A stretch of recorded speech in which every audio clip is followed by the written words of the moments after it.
This is the Hofstra Radio Alumni Audio Yearbook. Today is August 24th, 2024. Please tell us your name and the years you were at Hofstra Radio. My name is Antonio Grillo, and I was at Hofstra Radio from November 2015 till 2018.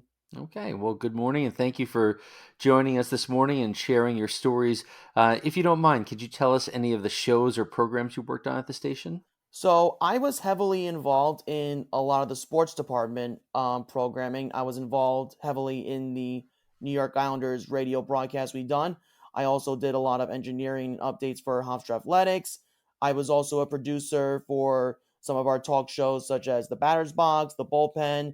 Got to work on the locker room a little bit, and I was also heavily involved in the morning wake up call.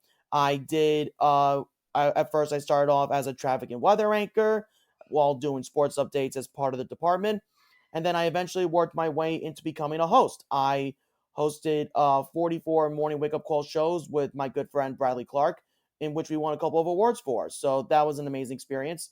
In addition, I did a few music programs such as Rock and Roll Oasis, and I helped out with the community volunteer shows. The Italian ones with Josephine and Giovanna. Helped Mm-hmm. out the Irish with Eileen and Kevin Wesley, and I helped out with Polka with Basha. Wow, wow, well-rounded career. Lots of different things going on. Did you have any titles or positions at the station? So I came in my sophomore year in Hofstra, and eventually, throughout that year, I actually created the baseball talk show we did, the Batter's Box. I actually created that. I submit the program proposal and everything. So I was the first producer of that show. Okay. Then I became a producer for the talk show we used to do called The Bullpen, and then I was an associate producer for Hofstra's Morning Wake Up Call. Okay. So again, a varied career and lots of different irons in the fire. Very cool. When you were on the air, did you use your own name? Did you have any nicknames or personas? On the air, I used my full name, Antonio Grillo. Off the air, everyone called me Tone. You know, like Tony. Tone is a short Hmm. nickname for Antonio. So Tone was always the one that I was referred to. Okay. All right. Very good. So next, I have a two-part question and answer however it makes sense to you. But I'd love to know what it is that brought people to the radio station in the first place, and then if you could kind of weave in details about what did the station look like when you got there. Do you remember who you met? What did it smell like? What did it sound like? What was happening when you first arrived? Going in when we were myself and my family were looking at colleges, I obviously wanted to get in the sports broadcasting industry, and Hofstra was the very first school that I looked at, the first one I applied to. I got a tour of the School of Comm facilities itself, got a tour of the radio station, and and from that moment I was sold. I knew this was a place where I wanted to be, and especially with the New York Islanders broadcast being an incredible experience, I wanted to get involved in that. I grew up a fan of the New York Islanders. I still am a fan of the New York Islanders, Hmm. and that drew me to want to work on their broadcast, get involved in the business, whether it was on air or behind the scenes. It was really all in seeing all like the great repertoire of the School of Com, all the good reviews, everything about it. I knew this is where I wanted to be. When I first went to, like, on my very first tour, we did get a tour of the radio station itself, the studios, the mixing site. I don't remember who was the tour guide at the time. I don't remember who I saw. But when I went in for my first interview, I interviewed my freshman year and I got to meet Bruce Avery. Hmm. And he was very nice. He was very respectful, very nice guy. And unfortunately, I did not, for whatever reason, I just did not get into the station my freshman year. I tried again my sophomore year, met again with Bruce Avery, and very good conversation. And this time around, I got in. Hmm. And and I remember because we used the one thing I remember, I would say, like, we obviously they used the older audio boards that were there, the older ones compared to the new Wheatstone boards that they have at the station now. And I was amazed by the technology and how everything worked, like just seeing everything behind the scenes, how it all worked out. And I knew this really was a place where I wanted to be. Mm. You mentioned being an Islanders fan and wanting to get into sports broadcasting. Were you aware of the WRHU radio broadcast before you went to Hofstra? I honestly I don't remember at the time, but when I discovered when or at least when I was introduced to RHU and they said that they did the Islanders radio, it that was the jump start of it all. And like I said, growing up an Islanders fan, I knew this was an opportunity that was too good to pass up, and I wanted to jump on it and get involved as quickly as I possibly can. I know before I think I might have heard something about it before I got to Hofstra, but it didn't really click in my mind until that first tour and first introduction to what they do with the Islanders broadcast. Hmm.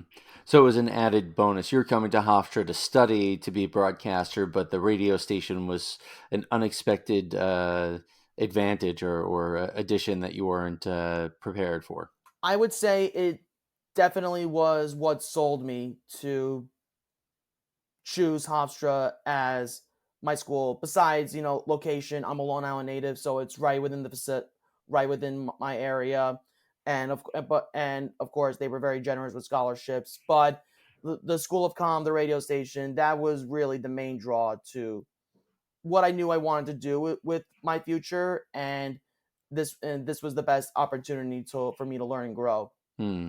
As a fellow Islander fan, I was always interested in the team and its fortunes, and unfortunately, most of my life it's not been great. But I do remember the glory days. But anyway, there was a time when I was in high school where the idea of being a sports broadcaster was very appealing because I loved sports so much. And I'm wondering for you, is it the love of sports that drew you to broadcasting? Or is it broadcasting that brings you to sports, or is it some combination of it?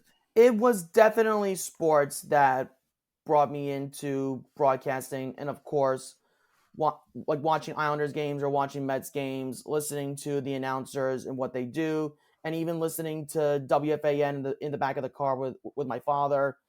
It was that sports is what drew me to want to become a member of the broadcast media industry. So, when you came to Hofstra, were you planning on studying broadcasting? What was your major? What was your focus? My major was journalism. Obviously, I my goal going in was to be an on-air play-by-play announcer. Hmm. And as time went on, I quickly became more skilled and more interested in engineering behind the scenes. So, as even when I first got into the radio station, the first thing they teach you to do is to be an engineer. They want you to do all the engineering stuff first before you get on the air. And I went through the process. I was an engine assist for a lot of games, especially with the Islanders, Hofstra Athletics, and then like when I got to being able to actually engineering the games, I love the experience of it. Getting to work with Chris King, who is one of the best mentors anyone could ask for. I love the experience, and I knew this was what I wanted to do with technology and being involved in sports technology in some way, shape, or form. Sports media technology. Hmm. Um, this is getting a little bit ahead of the story, but I'm wondering if when you call a game, whether you're doing play by play or you're an analyst, you're in the moment, you're watching the details, you're keeping score, and it's very much a symbiotic relationship between you and the other person calling it. But when you're a producer or engineer, it's a different experience, I find. So what if you could walk us through a little bit of what is it like to run the board during a game? How many people are you working with? What is your focus and responsibility like? When I first started, we were only confined to one studio that will be simulcast over a couple other stations. Hmm. So at that point, this was around 2015, 2016 season. So we had an engineer, a producer, an update anchor, and maybe an engine says someone who's learning and training to become an engineer, and we have someone who cut highlights. So at the time, there was about four or five people involved in one Islanders broadcast. Then the following season, where we started working out of two studios for the non-commercial and commercial broadcast, they added an extra board op and an extra producer, and maybe another emphasis to learn the board and learn how the broadcasts work. So that at that point, when we started the 2016 playoffs and the 2016-17 season, then we added two or three more people. So once that happened, there was about 8 people that worked on Islanders broadcast. And it depending on the role you're working on is what your process is. So let's say I'm an engineer, Hmm. and so when I come in, I meet with the producers. They tell us, hey, the location of the game, the source is already routed into the Comrex. Here's your log, and then because we start building all of our breaks, because obviously we have to adhere to commercial logs. For Hmm. each commercial has to air at a certain point of the game, and so I set all of that up. And then as we got closer to game time, got to talk to Chris King into his headset, and we discussed anything we need to know in regards to the game, who else is working on the broadcast, and any other additional notes that we need to make. So that's really what it was. Hmm. Wow, that sounds like a lot of fun, and it sounds like there'd be a lot of adrenaline. There's a lot of, you have to stay on your toes the entire time. Yeah, absolutely. You have to be paying attention to what's going on in the game, and also when the TV timeouts are, because that's how we know when we need to play the commercials. Right. As you say, a hockey fan yourself, there are 3 TV timeouts in each period. One where there's under 14 minutes remaining, under 10, and under 6 minutes of each period, respectively. So that's paying attention to know what's going on in the game and what point in time of the game you're in. That way you know what breaks you need to play. Another thing I forgot to mention when discussing show prep, during the intermissions, they air features or various interviews with players. So then we go over this feature is in the first intermission, and feature B is in the second intermission. So that's all important to know, especially to help fill the time. That way we just don't have Chris King or whoever's announcing just rambling on for so long and so forth. Right. So all that communication, all that work that goes into preparing the broadcast is all important. Wow. Wow. So much to do and know and be prepared for. But I want to go back now a little bit towards the beginning. You said you'd interviewed as a freshman and you were not invited to the training class, but as a Correct. sophomore, you came in. What do you remember about the training class? Do you remember who taught it or other people that were taking it? I remember being introduced to John Mullen Hmm. and various other of the people who were in the executive board at the time, and we got obviously everyone introduced themselves in the training class. And little did I know that I would become great friends with a decent bunch of them. But also, I was amazed at how many people wanted to come in and do the same thing I was aiming to do. Mm. Like, there were a lot of people who wanted to be on air. There were a lot of people who wanted to do sports announcer. There was even one guy who wanted to be a game show host, Mm. which ended up being my co-host for the morning show, Bradley Clark, who is still a great friend of mine. And I was amazed at how many people came from various backgrounds, how many people wanted to do sports, how many people wanted to do news, entertainment, game shows. It was just amazing to see all the various types of people who wanted to be in this industry in some way, shape, or form. And like I said, little did I know that a bunch of them would become great friends of mine. Mm. That's very cool. Do you remember anything that you might have learned from Bruce or John in the training class, or any good lessons you carried with you? I think from John Mullen always introduced the concept of sales Hmm. in the training class, because not only are obviously sales is important for in the media for advertising money, but you also want to sell yourself. You want to sell yourself to any potential future employers, show them, hey, I'm here and this is why I want to work for your company or any other role that you're going for. And I knew at that point, yeah, I needed to work on my craft so I can sell myself to get the best possible job I can in the future. Hmm. So it's not necessarily just about the technical skills. It's about how to represent yourself, how to present yourself, how to, Correct. uh, yeah, how to interact with people and show that you're an asset, not just a body. Correct. And of course, and I think one thing that Bruce always taught was how to be a professional in the business, and not only be that, but also be respectful to your fellow coworkers, be respectful to your future employers, and just being a good person, and while also trying to sell yourself apart from other people in this industry. Hmm. Hmm. Yeah. In many conversations I had with Bruce, he often says it's not just about making another broadcaster; it's about making a good citizen, someone who's responsible and Correct. thoughtful. And yeah, it sounds like that worked out. So you get through this training class, you learn all these lessons. Do you remember getting on the air the first time?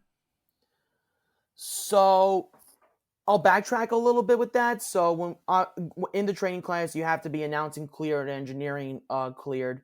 So I went for my announcing clearance, and the first time that I went for it, I did not get passed. Pete Silverman was the one who was grading me.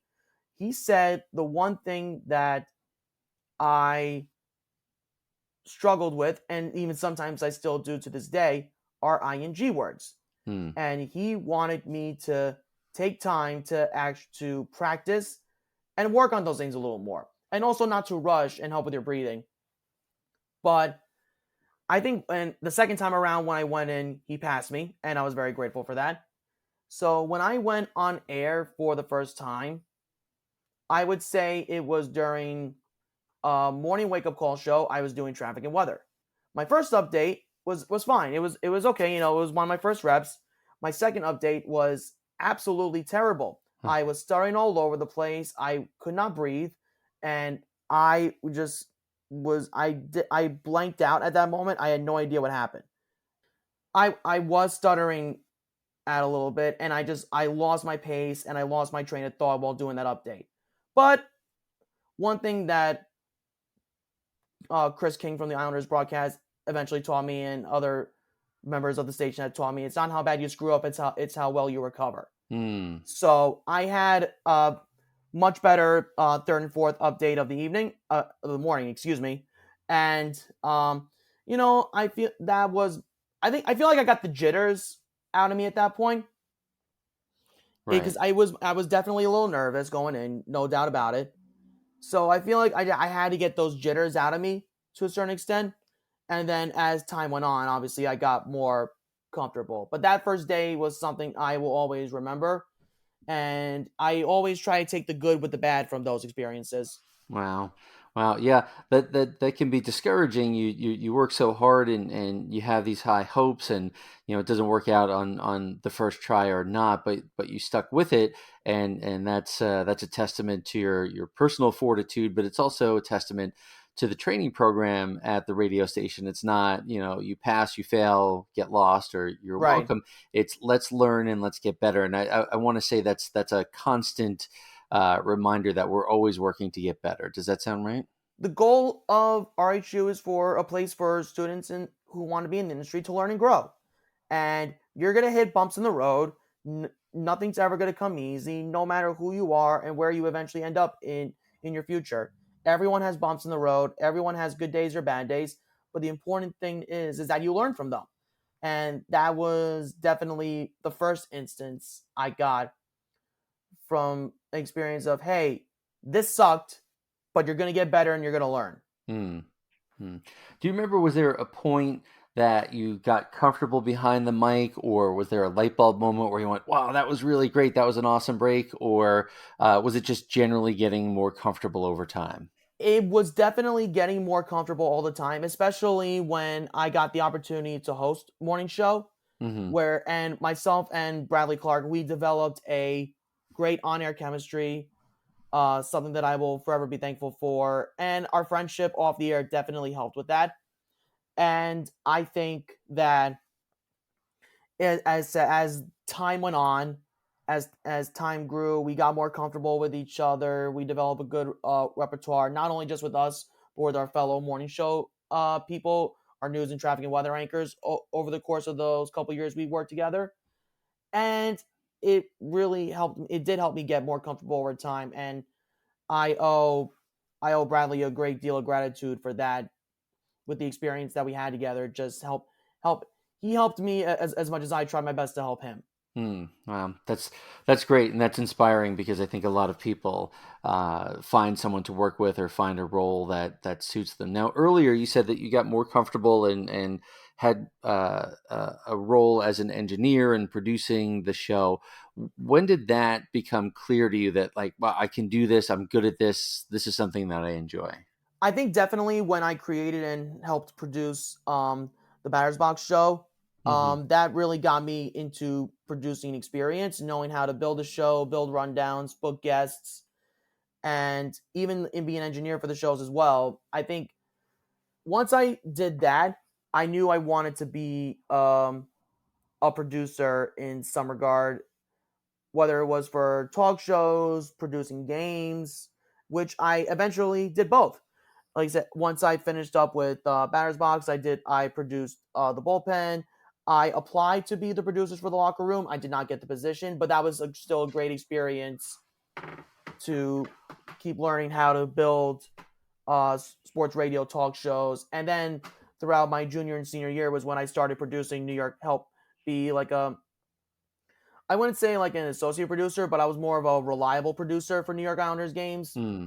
being both producer, being both a producer and a very reliable, consistent engineer for the games. I developed good working relationships with a bunch of people from there, as stated, Chris King, and got to work with my fellow sports department members. And I was, people told me I was one of the hardest working people at the station for Islanders, and they know how hard I worked on them because they knew I had a passion for that, and especially the team itself. Hmm. But and it meant a lot to get the respect of my colleagues in terms of being a producer and engineering. They trusted me, they relied on me, and I was always appreciative of that. Hmm. Um, you talked a lot about certain people who helped you figure out how to improve as a broadcaster and as an engineer. But I'm wondering about the social aspect. And again, you've mentioned some friendships. When did you feel comfortable socially at the station? When did you realize that, yeah, I can hang out with these people all the time? I feel like as my sophomore year started to end, I got more comfortable with people who I was in the training class with, who were, yes, they were a year younger than me, but I still developed a good relationship with them. And then eventually I got relatively close with some of the people in my graduating class, and I got more comfortable as time went on. Whether it's hanging out in the conference room, hanging out in the main office, even just grabbing lunch with people, or even being in studio for the games. You know, you get to hang out with these people. While yes, you're doing a job, you still get to hang out with some of these people, converse with them, get to know them to a certain extent, what their lives are like, what their sports fandom, their livelihoods, or anything they feel comfortable sharing. And I try to be an open book. I try to be able to get people to know me, not just from a working standpoint, but as a person, but from a personal standpoint. Hmm. And I felt like I got to know some of these people to a certain extent, and I'm forever grateful for the friendships that I've developed over the course of the years. Hmm. Yeah, that's something that people don't necessarily plan on, whether you go in to be a broadcaster or you're just going in to play some music or whatever it is that you do. You make these friendships and create these relationships that last a long time. So Right. it's nice to hear the process for you of figuring that out, not only the broadcasting side, but also the social side. And I wonder if this factors in. You mentioned creating the baseball show. How did that come about? Did you have anybody giving you advice for that? Do you remember pitching that? Was that with John and Bruce, or how did that go? Yeah, so it was just an idea that popped in my head because at the time we didn't have any pro sports talk programming on WRHU. So I Hmm. thought to myself, huh, this would be a good idea. Baseball season's coming up. let's try something new. And I filled out the program proposal, went through the whole process, getting it approved by the executive board. Obviously, the goal of the show was to cover Mets, Yankees, and the EB wanted to cover the Long Island Ducks since we broadcasted those games as well. And it was really just a good experience just to learn how shows get formed and start and building something from scratch. And it wasn't easy. And so I had two other co-producers who were appointed to help me out, and they were very instrumental in just getting it off the ground. And because like when you're starting a show from scratch, it's not easy. You gotta work out the kinks, find out what works and what doesn't. Hmm. Find out, okay, these are the people who know baseball very well. They're good on air. They know their stuff. I want to work with these people or have them on the air.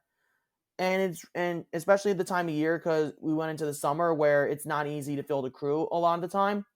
So it's because a lot of people either live out of state or and go home. You have some people who are local, and some of them were very helpful in working on the shows, doing and getting them on the air as much as we possibly could. And then when we got back into this next semester, postseason came, got more people, everyone was interested, and it worked out well.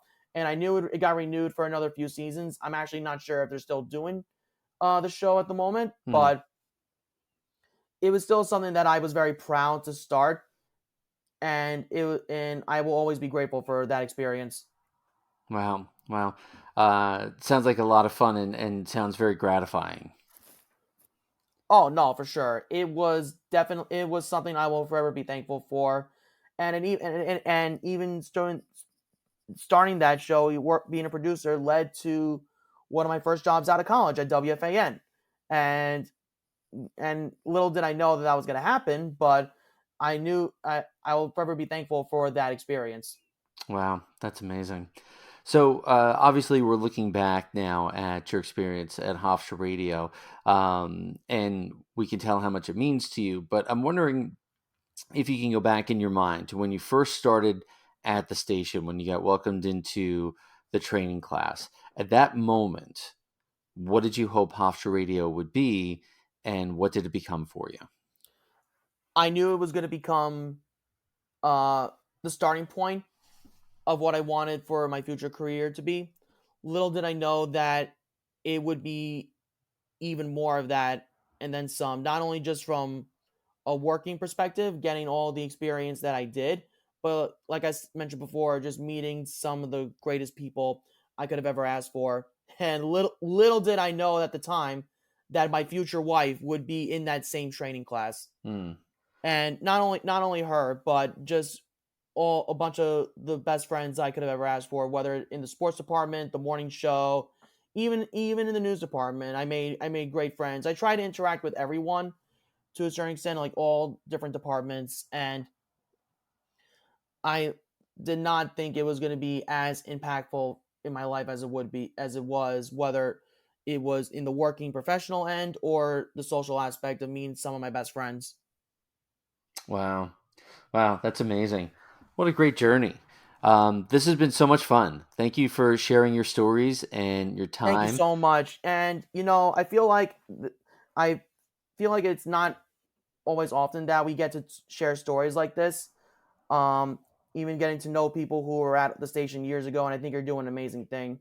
Oh, thank you. Um, there's actually a couple stories going back to engineering that I actually forgot to mention. Oh, sure. So this is one of the craziest things. So the very first time I went on site for a New York Islanders broadcast, it was me and my colleague Joe who was being the reporter. So the on-site engineer for the Winnipeg Jets, their opponent, did not show up.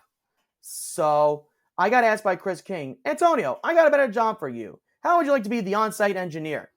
So inside my head, I was legitimately shaking. Uh-huh. I could not begin to fathom what was being asked, and I I did it. Fellow Hofstra alum Matt Shorters, who was the Islanders engineer, showed me everything I needed to do. That was one of the craziest on sites in ever had, and something I will forever, an opportunity that I think helped me for my future career as well. And just goes to show you never know what kind of opportunities could come your way thanks to WRHU. Wow. Well, so there's so much going on there in just that one story. There's the opportunity that the station is providing for you. There's the network of people who can be Yes. supportive, and then Yes. there's the training that says, well, we're going to show you all these things so that when an opportunity does come up, that you don't panic and that you can handle it. That's amazing. What a great story. Yeah.